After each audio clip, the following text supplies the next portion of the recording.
So thank you. We're very fortunate to have our next speaker with us.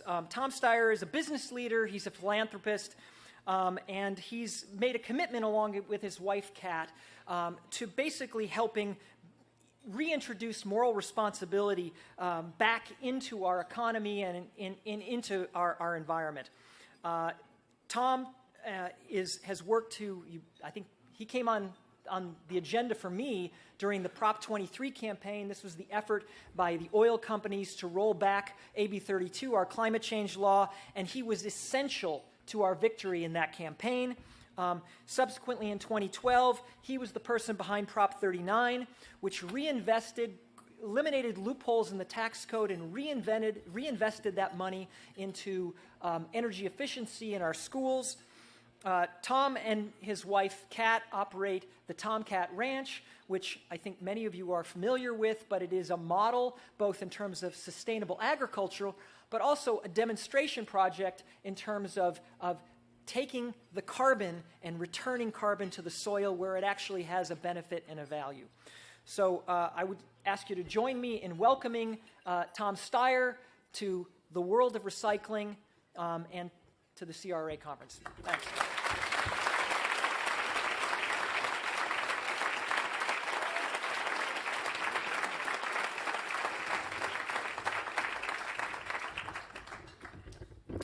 So I want to thank Mark for that fulsome introduction, and I want to thank you all for having me here today. I love being with Californians in general, and I especially love being with Californians who are fighting on the front lines for a cleaner, more sustainable future. So thank you all for doing that. Thanks to you all, our state has set an example for the country and the world on climate and clean energy, all while showing how prosperity and sustainability go hand in hand. When I was in Paris last fall, California showed up like what it is, which is the 6th biggest economy in the world. Didn't show up like one of 50 American states. It showed up as an example for the rest of the world of what is possible. But traveling around the country today, I often hear from people who care a lot about climate, who care about sustainability, but worry that the problem is too big to fix, that we're losing the fight. But I'm here today because I know that we can succeed, and I know that California will and must lead the way. I'm the founder of NextGen Climate, as Mark said, so let me address energy at the outset. And let's start with a very simple fact. We are facing an urgent climate crisis. 2015 was the hottest year since modern record-keeping began, and 2016 has an over 99% probability of being hotter than 2015 and by a record amount. 15 of the 16 warmest years on record have occurred since 2001. The Arctic was off the charts warm this winter. The New Year's Day temperatures at the North Pole were over 50 degrees Fahrenheit above average. The Arctic winter and summer ice have set record lows. So we're right to be worried. But we should also keep our hope. We are Americans. I take an enormous amount of value in that. We are used to taking on and solving the biggest problems. And at roots, climate change is a deeply human issue. The impacts are human. The solutions are human.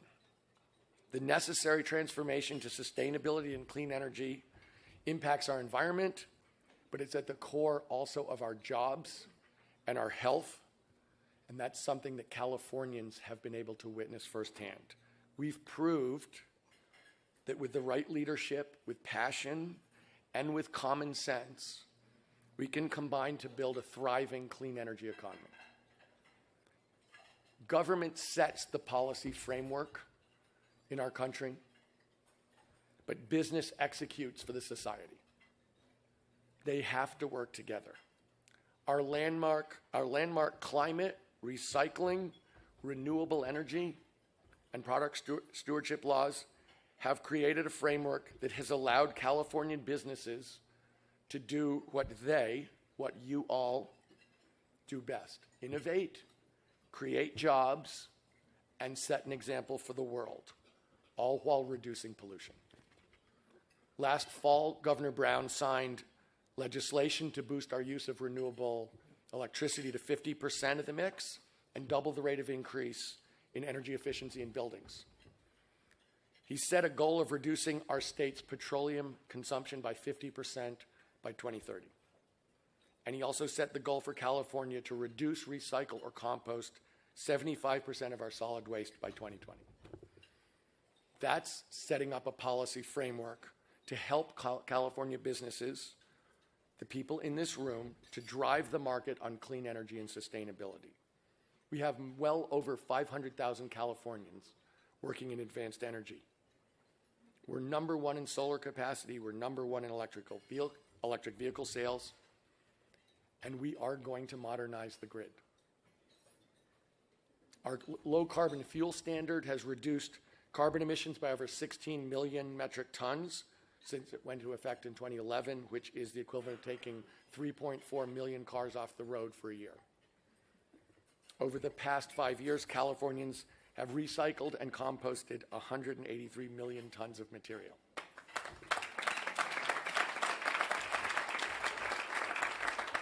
So we have done some incredible things leading up to August of 2016. And it has worked due to the people who are here today. You guys are at the core of recycling, reuse, reduce, and composting infrastructure that makes Californians' efforts a success. In many ways, recycling is the ultimate way to think global, act local. But as Mark said, we're never done. We're in a constant improvement mode. We can never declare victory. So let me talk for 1 second about what our family has been doing to try and stay in that constant improvement mode.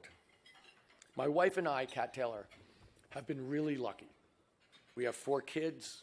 We live in San Francisco. We started a business about 30 years ago, which worked out. But honestly, I think we're much prouder of our kids than of the business. And one of the things that's true for those of you who have kids, if you're proud of your kids, you want them to be proud of you, which it can be a very high standard in terms of living your life, unfortunately. But that's when Kat and I, 10 years ago, were trying to figure out what we could do about living up to our responsibilities.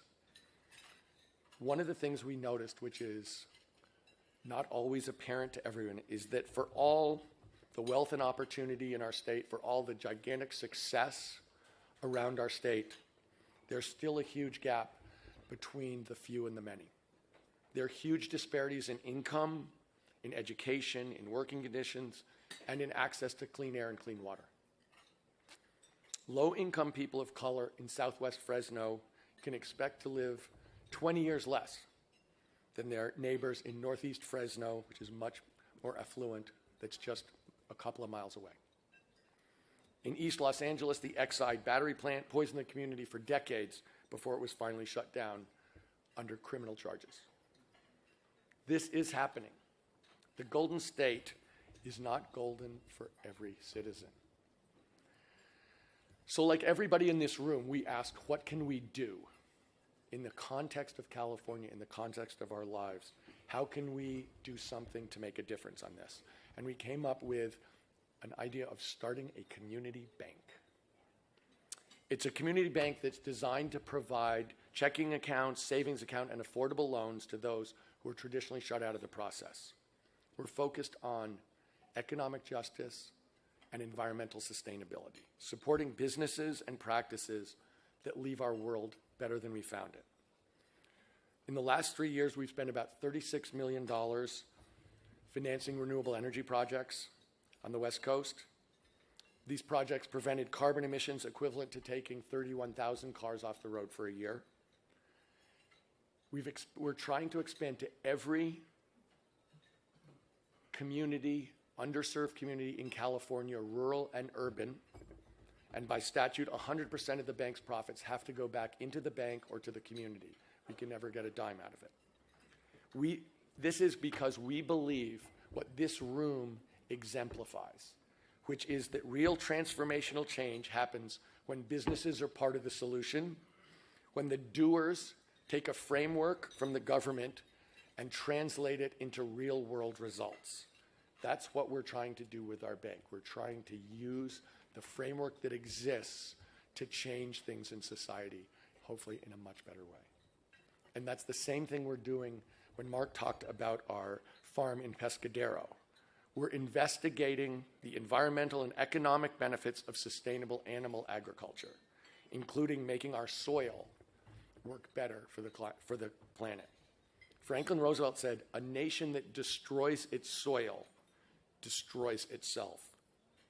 And Kat and I are trying to prove that there is a way for us to have a sustainable soil that can be better by the time we're through. It will hold more carbon, it will be better, and the food will be much healthier. We're working with Calorie Cycle and sharing with them the results of the work we're doing at Tomcat Ranch, and we strongly support their Healthy Soils initiative. When I started NextGen Climate at the beginning of 2013, we have a dual mission: to prevent climate disaster and to promote prosperity for every American. And along the way, I've partnered with millions of Californians, Mark mentioned this, fighting for a cleaner, better future. In 2010, the No on 23 campaign was in conjunction with thousands of people who worked on it, and it was really a very broad base. We got 70% of the vote. It was proof that you can have jobs and the environment. It's not a choice between the two. And in Prop 39 in 2012, when I co-chaired with George Shultz and Kevin DeLeon, it was to close a tax loophole on out-of-state companies and send the money to schools. But in California, and Mark referenced this, there's always a lot to do, and at every turn, there are economic interests who are willing to put their profits before the people of California, whether it's on fair pay or clean air or the plastic bag ban. And we cannot let them have their way on this. We have to fight for a cleaner, better future for our state and for our children. 2016 is going to be a big test for all of us. On climate and clean energy and just about everything I can think of, the gulf between Mr. Trump and Secretary Clinton is the biggest, I'm 59 years old, the biggest I've ever witnessed in a presidential election. It really isn't at this point an argument between right and left. The traditional American conversation between what do we care about more? Are we conservatives with a heart, or are we people with a heart who are conservative? Which is how I would describe the normal American political conversation, where we agree on so much and we're really just talking about how to solve problems. I think it is so crazy out there that we're down to an old-fashioned fight between, as my mother would say, right and wrong.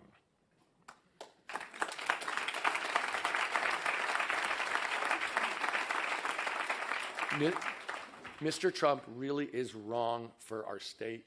He's wrong for America. If he wins in November, he would be the only world leader to deny climate change. I think we all know how urgently we need climate action, and I don't think we have 4 years to waste with a president who insists that climate change is a hoax. Every single person in this room knows what's at stake.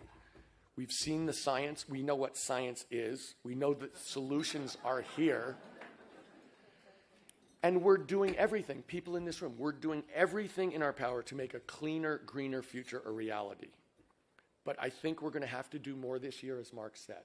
And I think we will do more. I don't think we can separate solid waste issues, carbon issues, land management issues, food issues. It's one big systems question.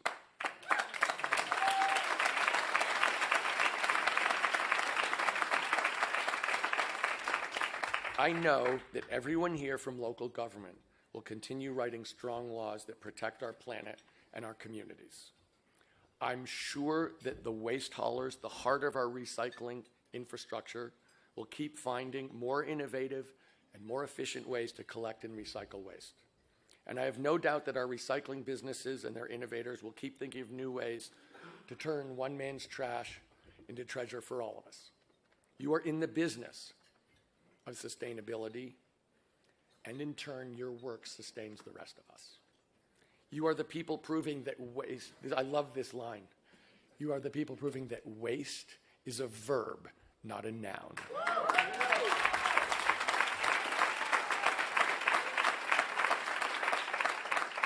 I am truly here to help in any way I can. I'm excited to see what you're going to accomplish, what we can accomplish together as we pursue that process of continuous improvement. Thank you so much for having me. Thank you for what you do.